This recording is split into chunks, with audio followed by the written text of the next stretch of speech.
ठाणे महानगर पालिका को पिछले 15 वर्षों में केंद्र और राज्य सरकार से कुल 16,000 करोड़ रुपए की निधि प्राप्त हुई है, लेकिन इसके बावजूद शहर की कई समस्याएं जस की तस बनी हुई है। इस मुद्दे को लेकर ठाणे कांग्रेस ने मनपा से श्वेत पत्र जारी करने की मांग की है।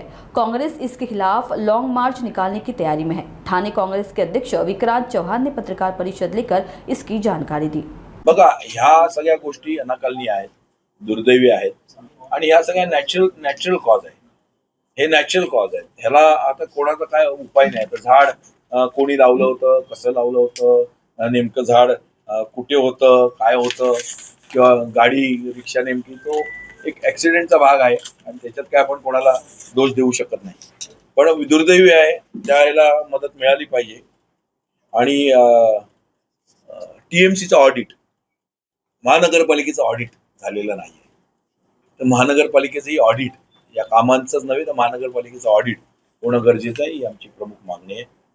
आम्ही सर्वजण बसलोय, मोहन तिवारी साहेब आहेत, सर्व दोन्ही प्रवक्ते आहेत, भुजबळ साहेब आहेत, राहुल पिंगळे, हे आमचे इंदुराव गळवे, निशिकांत पुरी, तर सर्व ब्लॉक अध्यक्ष, आमचे कार्यकर्ते महेंद्र म्हात्रे, प्रसाद पाटील, सर्व जण बसलेत, सर्व ब्लॉक अध्यक्ष माझे बसले। तर आमची सर्वांची काँग्रेसची विनंती आहे, हा लॉंग मार्च आमचा पहिला कासारोडी पासून बीकेसीला असेल, दुसरा लॉंग मार्च आमचा दिव्यापासून आयुक्तांपर्यंत असेल।